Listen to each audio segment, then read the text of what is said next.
a bold adventurer man. Jim Bowie, battled for right with a powerful hand. His blade was tempered and so was he. Indestructible steel was he. Jim Bowie. He was a fighter, a fearless and mighty adventurer man.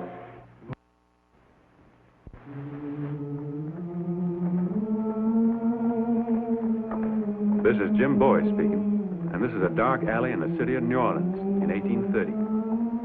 Congress had passed a law prohibiting the importation of slaves from Africa, so a new trade had sprung up, the trade in stolen slaves.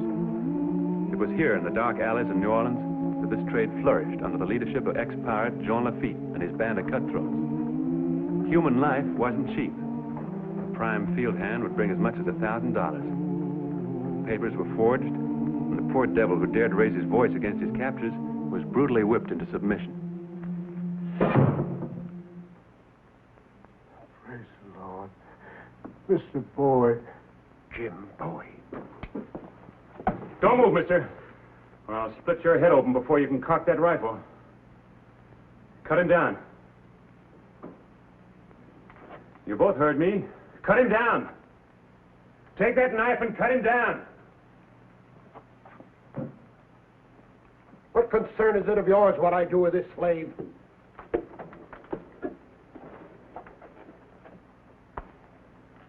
He's not a slave, mister. He's a freed man. I gave him his papers. You must be mistaken, monsieur. This man is the property of the Lateen Company. He'll be sold at auction Saturday morning at 11 o'clock. He's the property of no company. He was stolen from my plantation. Field hand of mine saw him dragged aboard a riverboat, and I trailed him here.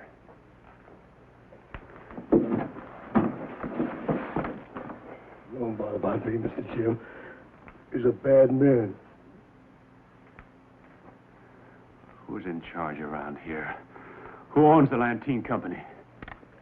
The rifle's cocked now, Mr. Bowie. Don't give him any reason to whip you, Joseph. I'll be back. I'll get you out of here.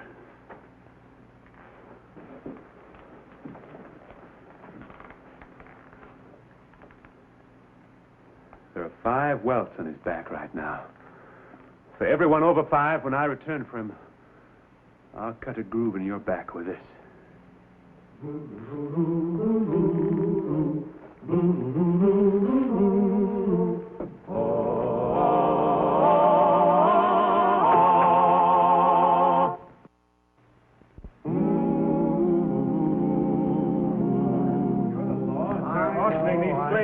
Saturday. But I wouldn't go around accusing people of slave stealing, Mr. Bowie, unless you have evidence. I can prove everything I said. Then do it. Unless you can produce papers, the police can't do anything for you. Good night, sir. There isn't time to get the papers.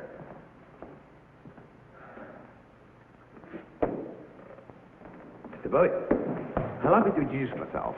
I'm Jacques Toulouse, of the Louisiana Courier newspaper. Howdy. You'll pardon my eavesdropping, but when I heard that you were, in fact, the great Jim Bowie, I decided I must have an interview with you. I'm sorry, monsieur, but I'm in a hurry. A friend of mine's in trouble. Yes, I heard. Something about freeing a man named Joseph, a former slave. If the monsieur will permit me to buy him a glass of wine, I may be able to help him. This way, Monsieur Bowie. You've stumbled into something that even police pretend doesn't exist. Tell me, who made your first knife, Mr. Bowie? Why? What are they afraid of? Ever hear of Jean Lafitte? The pirate? Please, Mr. Bowie, not so loud. This pirate has become one of our most honored, if not respected, citizens, since he helped General Jackson drive the British over the Bartender in Ireland. It has now become the custom, as well as a matter of discretion, so to speak, to look the other way when Pirate Lafitte turns his hand to slave trading. It's a large business in New Orleans, my friend, a very large business. And the men who run it will brook no interference. Not even from the law? Tell me, why did you sharpen both sides of the blade near the end? Where will I find Lafitte? He lives on Galveston Island, but he has a business partner, a Monsieur Pierre Gravien, who lives here, and who is just as dangerous. Where will I find him? I'll give you his address in return for the story of the knife. Agreed. 24 Rue Sablon in the Vieux Carré.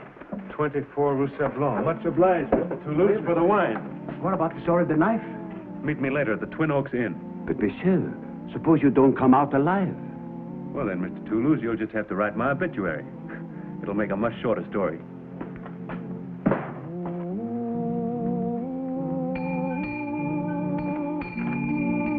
Good evening. I've come to see Mr. Pierre Jouvin. Monsieur Jouvin is occupied with guests. It'll only take a minute. I'm sorry. He does not wish to be disturbed.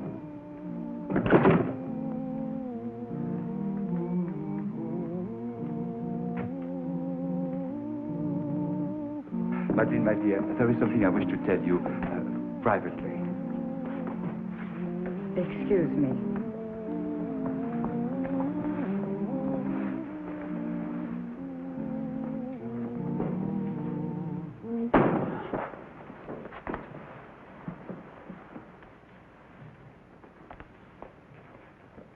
My name's Jim Bowie. I'm looking for Mr. Pierre Jouvin. Is he here? I am sorry, monsieur. It's the one I turned away from the door. Will you be so good to follow me, monsieur? I'm not leaving till I see Mr. Jouvin. I am Pierre Jouvin. Now, what brings you into my courtyard like a man from another planet? I come to see you, sir, about a Negro you're holding in a warehouse on Water Street. His name's Joseph. Joseph Samuel Thomas. Names mean nothing to me. Where'd you get him?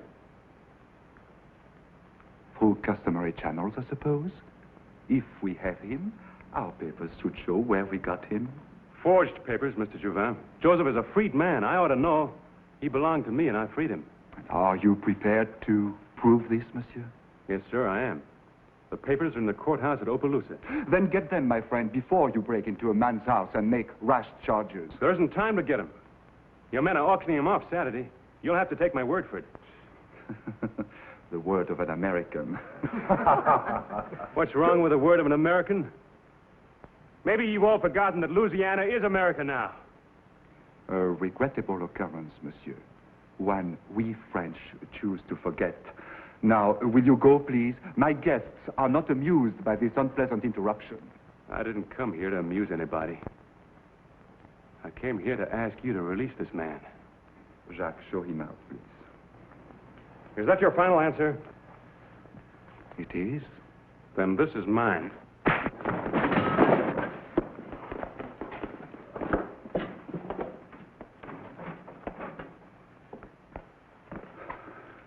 Thank you, Jacques. It's time someone showed this pig a few manners. Get the swords. You want to fight, mister? A knife's good enough for me. The swords, monsieur. Where I come from, man fights with whatever weapon comes to hand. Take your choice. Monsieur Jouvin is the injured party. He chooses the weapons and he chooses swords. Wait! It would be little less than murder to pit this man against a swordsman like you. Mademoiselle Dupré flatters me. But I've made my choice, monsieur.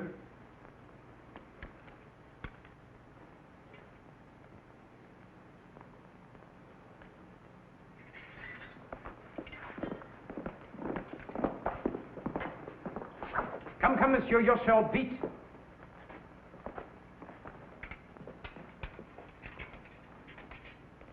Allez, monsieur.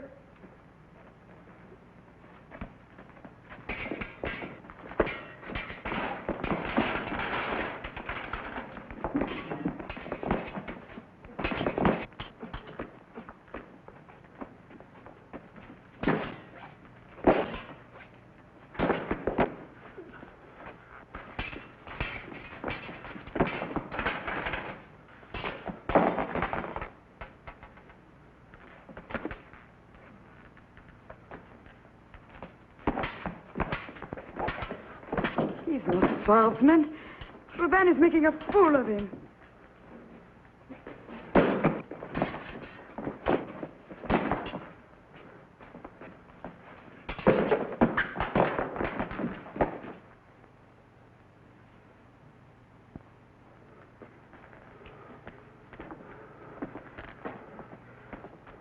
Apologize, monsieur. Quickly. As far as I'm concerned, you're still a slave thief.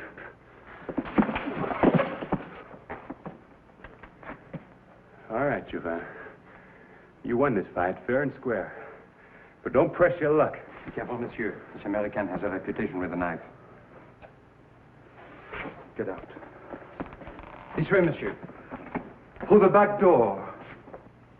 And don't scuff your feet on the floors. This way, monsieur.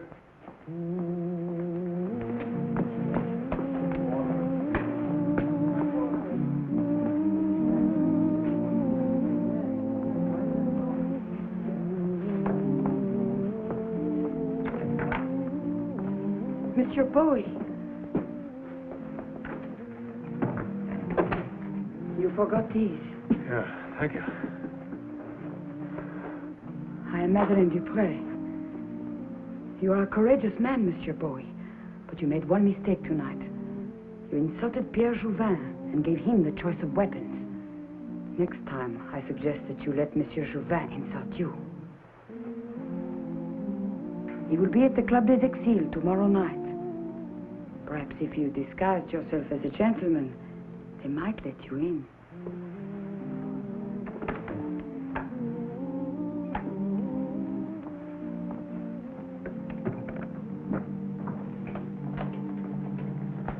Give me a bottle of ale, Peg. Allow me to drink to your continued good health, Mr. Bowie. Hello. I'm glad I didn't have to write your obituary. You met Jouvin. Jouvin's adversaries don't Raise it usually 20. walk away. I raise you 20.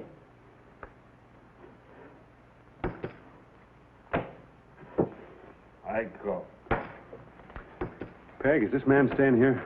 Yes, sir. I got you beat, mister. Just a minute. Give him back his money. Who said so? I said give him back his money. Look, you know a man's too drunk to know what he's doing. Come on, you've played enough tonight, mister. Need any help, Mr. You're Bowie? going up to bed. Jim Bowie? Come on, up to get. I don't want to quit. You've had enough for the night, mister. Come on. You men use real good judgment. I'll take you to your room. Go. Yeah. Here we are. Oh. Thank you. Friend of yours? Him? I never saw him before. You mean you pulled him out of the card game for no reason at all? The man was drunk. He was being fleeced. As it happens, the man was Sam Houston. Drunk or sober, he's quite capable of taking care of himself. Sam Houston? That's right. Now for the story you promised me about the famous Bowie knife. What is it? I didn't think that I'd ever put Governor Sam Houston to bed.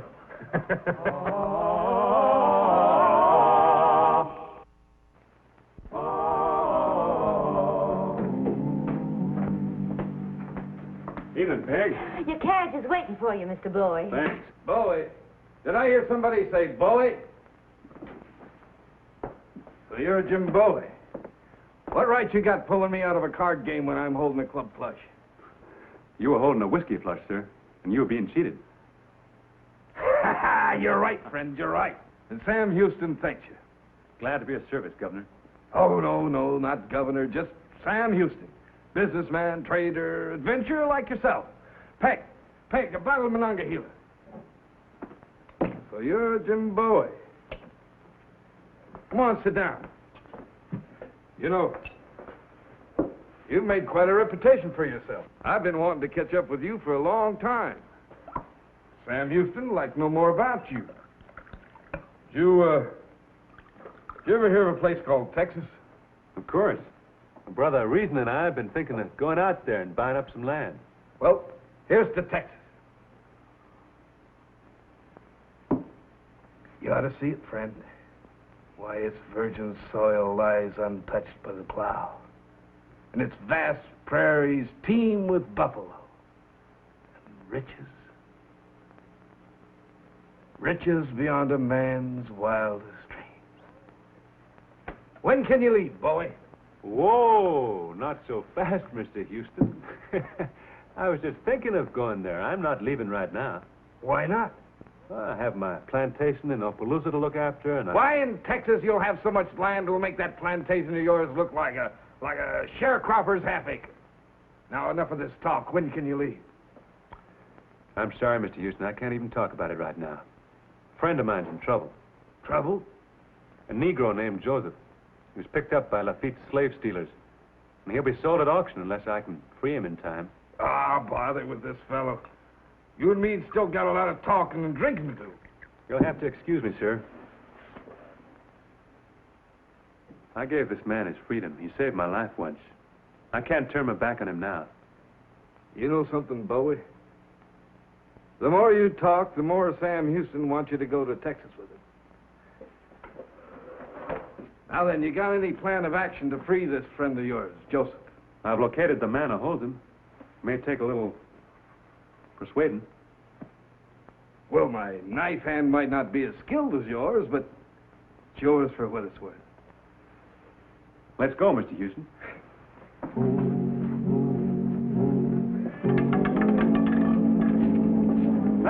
Sur le rouge, 2300. Houston's the name, Sam Houston, of Tennessee, Texas, and the Cherokee Nation. This is my friend here, Jim Bowie.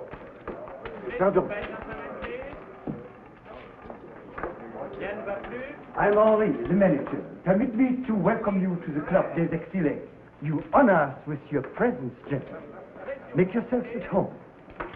See what he called it? Gentlemen. Disguise is perfect.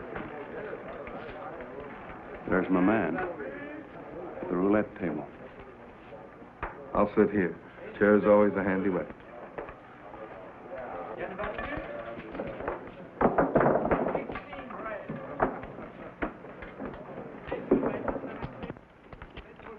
Give me some blues, please. Henri? Henri! Let's see your bed, gentlemen, please. Wait. Monsieur Juvin called. Yes, I called already. I was under the impression this was a gentleman's club. Oh, I'm at a loss, Monsieur Juvin. He means me, Henri. Mr. Juvin doesn't think that I belong here. In plain words, Mr. Juvin doesn't think that I'm a gentleman. Isn't that right, sir? Is there any doubt about it, monsieur? I couldn't say, Mr. Juvin. I don't rightly know what it takes to be a gentleman in these parts. Monsieur Bowie, it would be best perhaps if you left. Why, Henri, first you welcome me here, then you ask me to leave. You seem to be having a little trouble riding the mule at both ends. Not ask him to leave, Henri. Throw him out. I wouldn't do that if I were you, Henri. Let me say what I came here to say. I'll leave of my own accord. I would just like to point out to all you distinguished gentlemen that you can't tell a man by the cut of his coat. Take Mr. Juvin here, for example. He has the fine clothes, the fine speech, the fine manners of a gentleman. But that's where it ends. Because Mr. Juvin, your distinguished fellow club member, is a dirty, slave-stealing thief. He's a hireling of the pirate Lafitte. Thank you, Juvin. Monsieur Juvin, Monsieur Bowie, please, gentlemen, please, remember where you are, remember what you are. I'll start the game going. Gentlemen, please place your bets. 1 minute. According to your code of the duello, as I was struck, I'm entitled to choice of weapon. That's correct, sir. And I claim the honor of being the second to Monsieur Juvin. Allow me the honor to introduce my second, Mr. Sam Houston of Tennessee and Texas. We are indeed honored, sir. Weapons, time, and place, monsieur?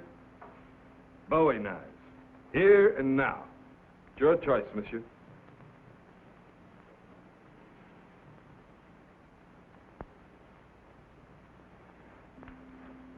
All right, gentlemen, step back and give him fighting room. Oh, please, not in here, sir. Oh, no, the equipment. Please, up here. Here's the wonderful lounge. It's very nice indeed. Come up here, sir. Look, it's a special room. That looks all right. The only condition I'd like to make is that Mr. Juvin and I are locked in that room alone. Barbaric. Oh, come, monsieur. Must we quibble over the way my friend chooses to die? Now, let's get on with it. Of course, sir. If you'd care to admit that you're a thief and return Joseph to me, I'd be very happy to call off the duel. Come, monsieur. Let's get this over with at once.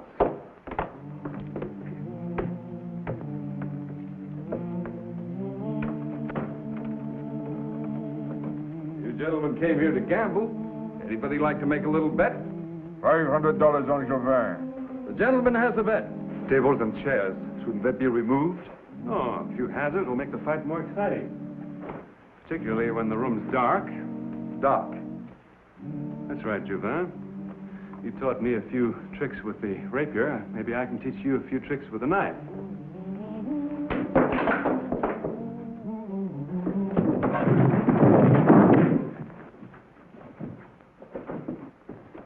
That's something for me to remember, Juvin.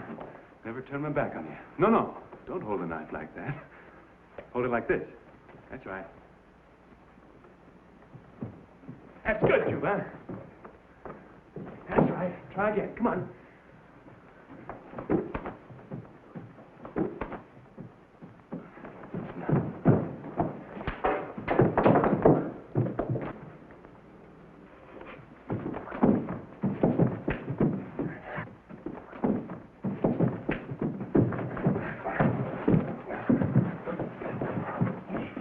I might be willing to lay a few odds. Say, 5-3. Any takers?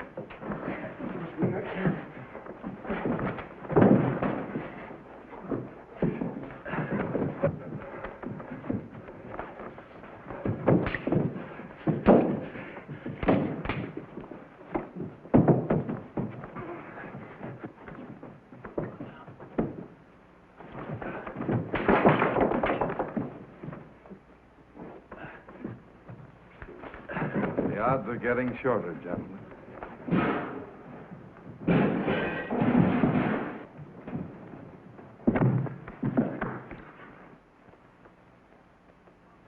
There's something wrong in there. Maybe they're both dead. In that case, naturally, all bets are off.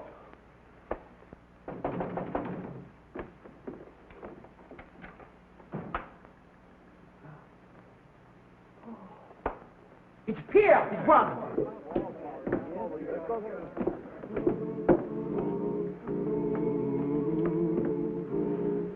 Tell him, Juvin.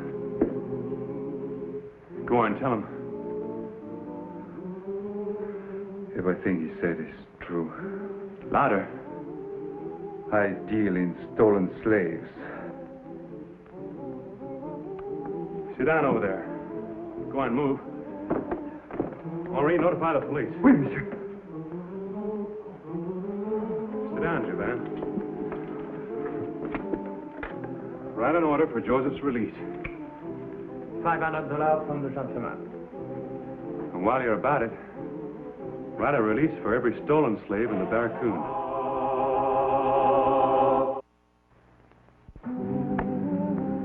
Let's have a look at your back. 5. Lucky for you, there aren't any more. How about the rest of these men? What's going to happen to them? They will be returned to their rightful owners. Good night, gentlemen. Allez, en vite!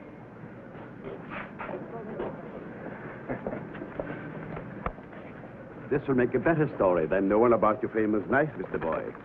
Monsieur Bowie.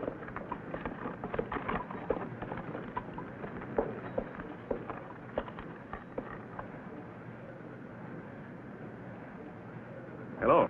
Hello. I see you took my advice. Yes, and it worked very well. Thank you. Thank you. You did us both a very great service. That is right, my dear. Jouvin was becoming difficult. And now, as for you, I will give you just 24 hours to join me or get out of New Orleans. And who are you, sir, to give me such an order? Lafitte is my name. Jean Lafitte.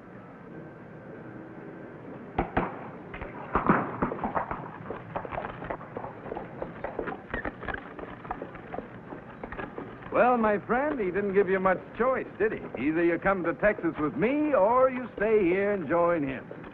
Well, that might not be such a bad idea.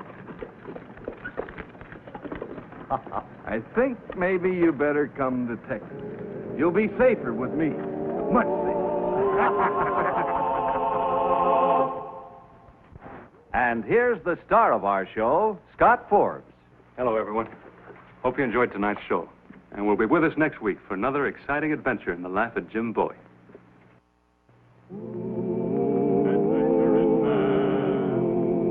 Adventuring man, Jim Bowie, Jim Bowie. He roamed the wilderness unafraid, from Natchez to Rio Grande. With all the might of his gleaming blade, he fought for the rights of man. Jim Bowie, he was a bold adventuring man. Jim Bowie, battled for right with a powerful hand. His blade was tempered and so was he. Indestructible steel was he. Jim Bowie. He was a fighter, a fearless and mighty adventuring man.